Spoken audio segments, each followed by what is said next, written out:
again, no catches for him. And the wide receivers for the Chiefs, only 3 catches for 35 yards. All on pressure. 3rd and 7. He's going to go back to Valdez Scantling. This time he has it. Went right back to him deep across the middle. You are listening to KC Sports Network, the #1 podcast network for today's Kansas City sports fans. With former players from your favorite teams, informed perspectives, and former insiders, this is the place for you. KC Sports Network is proudly presented by Emprise Bank, your partner in possible. What's up, Chiefs Kingdom?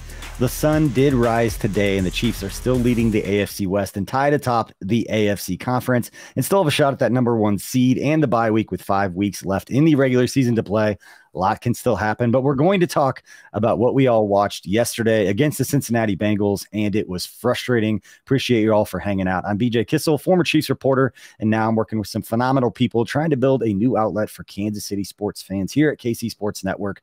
We appreciate you for hanging out with us. This is KCSN Update, our daily Chiefs show and podcast at KC Sports Network, presented by our friends at DraftKings. It's Monday, so you know we will be joined by ESPN's Matt Miller. And let's just bring on Matt right now and talk about what we witnessed yesterday. Matt, 27-24 Bengals over the Chiefs. Had a feeling this wasn't going to be the prettiest game to watch if you're a Chiefs fan, as far as just going to be kind of a slug back and forth kind of thing.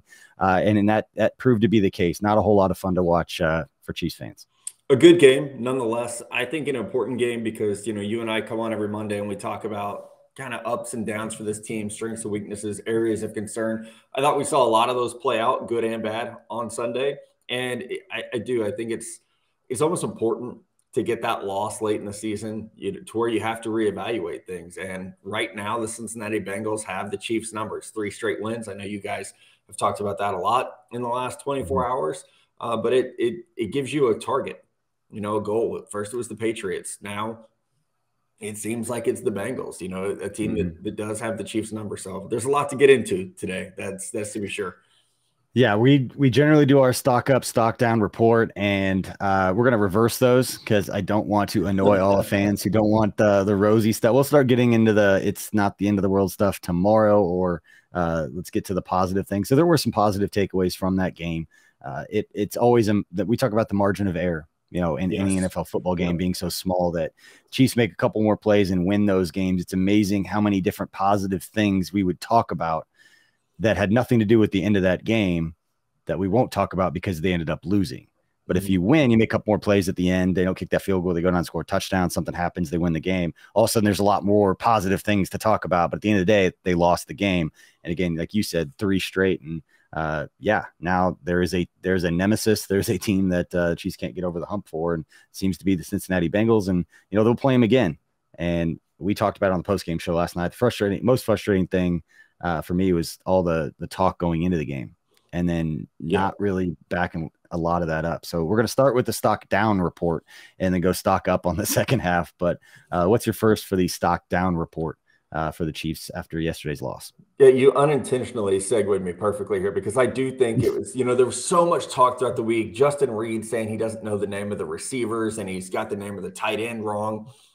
When you talk that much trash, you got to come out and play at an elevated level. We didn't see that from Justin Reed. Tackling was really bad, not just from 20, but I really think from the entire secondary last night. There were too many chunk plays, too much yards after contact, and honestly, at times, too many guys running free. I mean, for Samaje Perine to get 106 yards rushing, he's a talented player, but he should not average 5 yards a pop against a defense that was tackling very well in the front 7.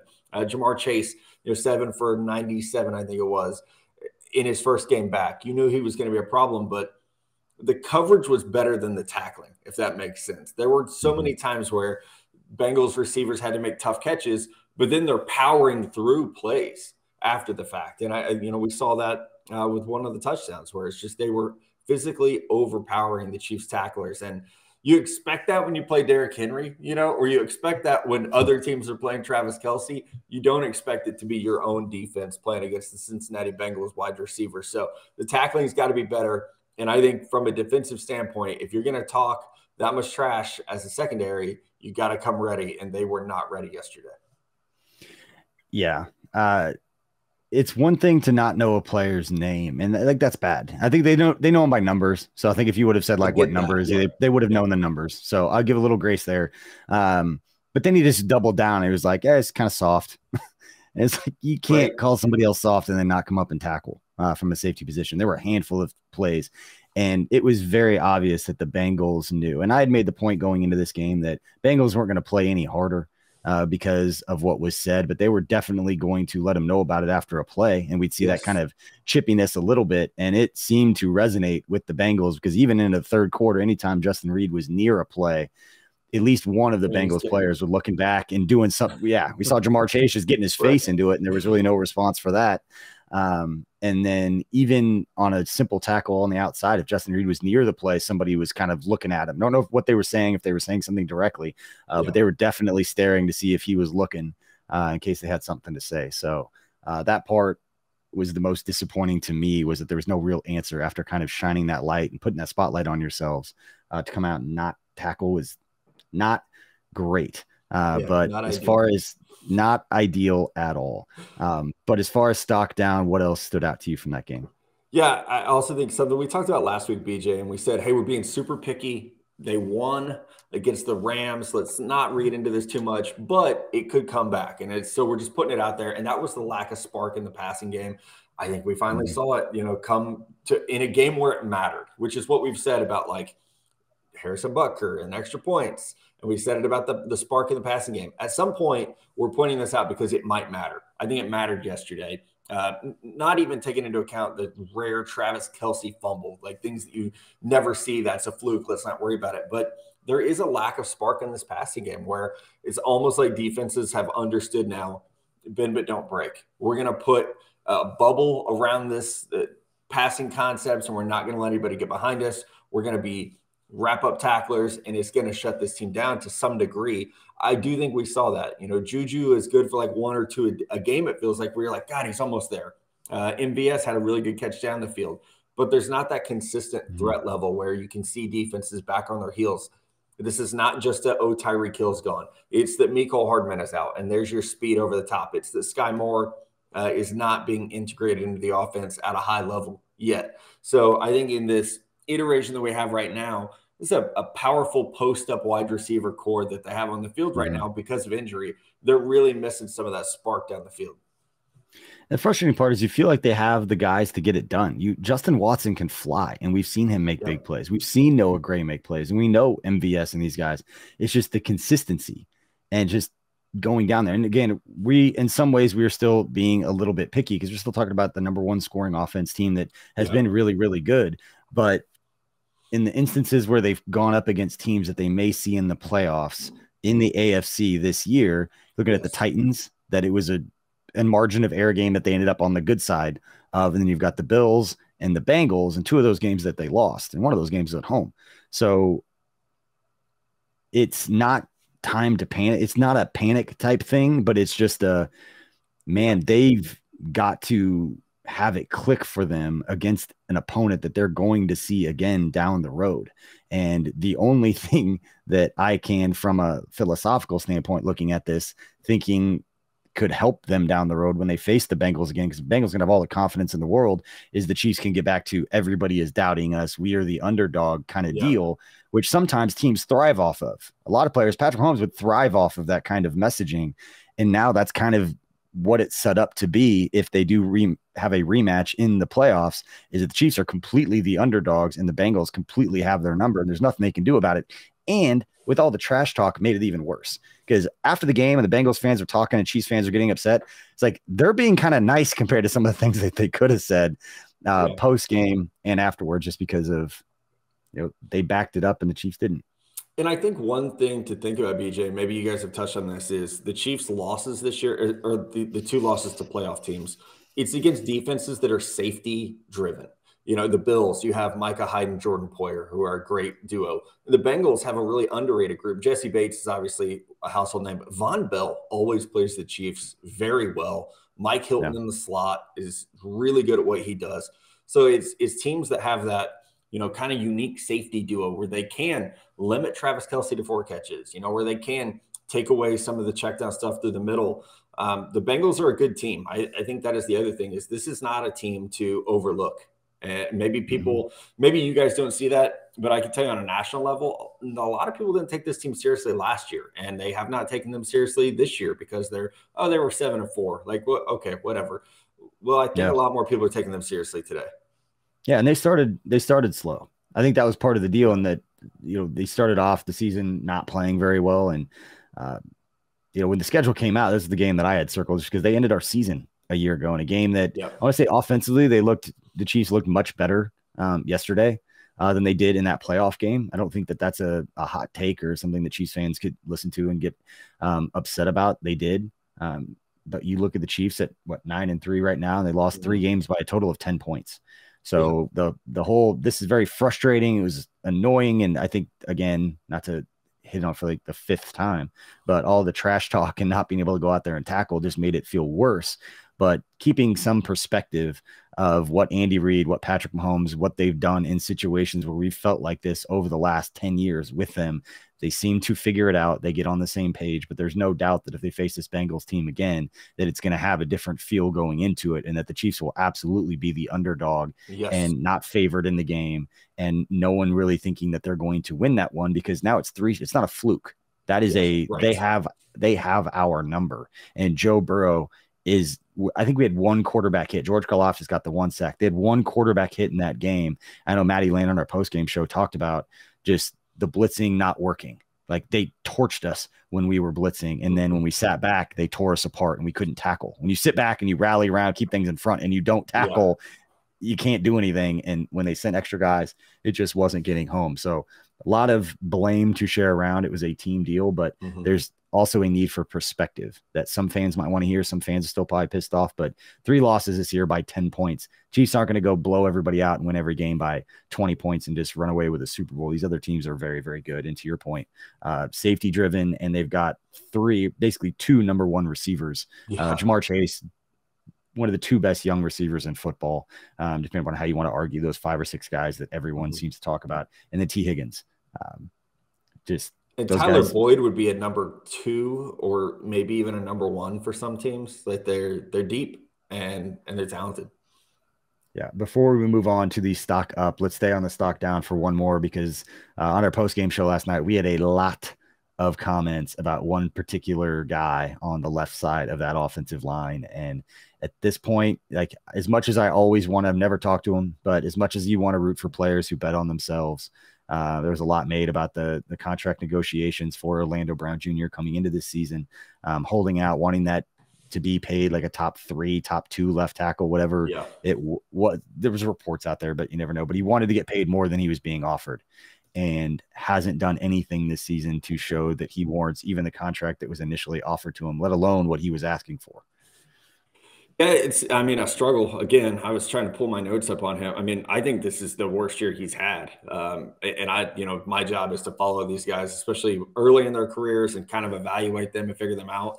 This is the worst year I can remember him playing. And, like you said, he bet on himself. He said, I'm not a right tackle, I'm a left tackle. Trade me from Baltimore to Kansas City. He was expected to shore up an offensive line that, Eric Fisher got hurt. We all saw what happened in the Super Bowl that year. Yesterday was another, I think, probably more of an obvious, just really bad game from Orlando Brown Jr. And it's funny because I'll have Chiefs fans tweet me and they'll say 57 or they'll say OBJ, because they know this is a guy that searches his name on Twitter and is going to get mad if you say anything critical about him. But, I do, it's fair to be critical. It's an odd player to watch because he's so tall. He lost weight. And I think he lost some strength when he did that. He doesn't seem to have the agility. Joseph Osai embarrassed him yesterday with an inside speed move. We've seen that consistently. To be, like you said, paid as a top 3 left tackle, you got to be good against Von Miller. You got to be good against Trey Hendrickson. You really got to be good against Joseph Osai, who's really in his first year after missing last year due to injury. So it's one of those things. He's a free agent. And you have to start thinking about the long-term build of this team, BJ. You know this better than anybody. You can only pay so many positions. And so I think it comes down to, what's your replacement value for Orlando Brown Jr. right now? No, you're not going to probably find, a top 5 left tackle in free agency or available on the trade block. But what is the replacement value of his salary and his level of play? Could you draft someone at the end of the first round who could step in and be that good by year 2 or year 3 at a fraction of the cost? I think that's something you have to think about for this team, because you got guys you got to pay. And I've said this at many positions as the Chiefs kind of churn this roster over from the Super Bowl win. You got to figure out areas you can save. And left tackle is a huge one. Yeah. And you know this better than anybody, is that the Chiefs will not go into the offseason and through free agency planning on having a rookie, even a first round pick, even if they traded up to 15-ish. They're not going to put all their eggs into a basket that is a complete unknown, whether they could get the player that they even want. Right. And you can't build a team based on people like, well, just get a left tackle in the draft. Like, you can't go through free like that.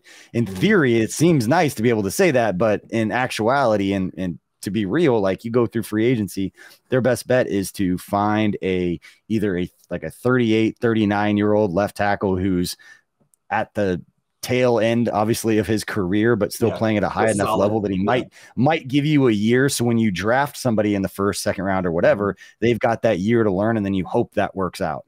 But to your point, they don't just let top 5 left tackles on the open market. Right. We can start speculating who could be available, and who you might be able to trade for with teams that need more draft picks. And I'm sure there's time for that conversation. But for now, it's how can they either help Orlando Brown Jr. enough to still execute the offense at a high enough level to win enough games in the playoffs to try to go win a Super Bowl. Because, like, as much as I respect, Philadelphia and the teams in the NFC, I don't think the Chiefs are going to face any teams better than what they've already faced this year in order to win a Super Bowl. I don't think the challenge is going to be any more difficult than Buffalo, Cincinnati, Tennessee to some extent. Miami gives you a little bit different of a look. I know there's different teams, but nobody's significantly better. So we've seen what it will take to win a Super Bowl, and they've lost 3 games by 10 points. So they very much could still do it. It's just going to be a little bit more difficult in areas that we thought were going to be better, like the offensive line, in particular Orlando Brown Jr., are going to make that not necessarily the case. Right. It's fascinating. We have a couple more weeks of football to get through before we start game planning how to fix this roster or address future needs. But it's something to, like you said, sometimes we peek ahead and say, here's something to worry about, like with the lack of big plays from the offense. Yesterday it mattered, and so I think pointing out Orlando Brown Jr. Watch it, because yesterday it mattered. And as you get into the playoffs, let me tell you, every team has good defense when you make it to the playoffs. So you got to be ready. All right, let's turn gears, talk a little stock up. I'm sure we'll get right back to stock down as we get into this and start talking through it more, since it is less than 24 hours since obviously the Chiefs played when we're recording this show. But stock up. I know when you texted me last night after, I think it was after his touchdown run, had a nice kickoff return. But Isiah Pacheco. Another week of stock up. I love the way he plays. And I thought Jerick McKinnon had a really good game as well. So, both running backs, they run with so much urgency, and it's almost, violence. They're out of the blocks so fast. And we saw that spark. They were over 100 yards rushing last night, which at the time I thought, okay, like this is good. You've got 2 rushing touchdowns. Mahomes got the jump ball in there. You've got over 100 yards on the ground. That is great to slow down Joe Burrow, to keep that offense off the field. The problem was sustaining it, and not having some short drives, especially late in the game. But I do think we're seeing Pacheco become a bigger part of this offense, where I think you're okay. We were just talking about how can you save money on this team. Having a 7th rounder as your starting running back is the way you can save money on this team. So he's going to be an important piece of this offense moving forward, BJ, not just 3 years from now, but right now. He's going to be an important part for the rest of the season and for the postseason run, because you can lean on him, and he's showing power, he's showing vision, and he's a starting running back, and he continues to get better every week.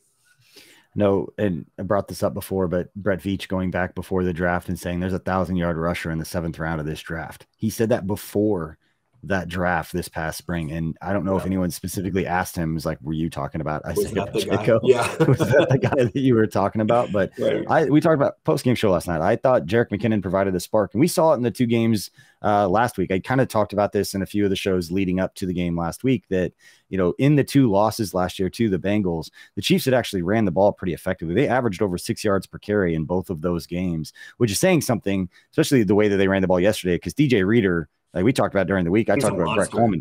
He is an absolute monster. He was a problem, but they still found ways to kind of neutralize him and get some chunk plays in the running game. But whenever you're talking about a team with not only with Andy Reid at head coach, but with Patrick Mahomes at quarterback, like, you're not going to rely solely on the running game.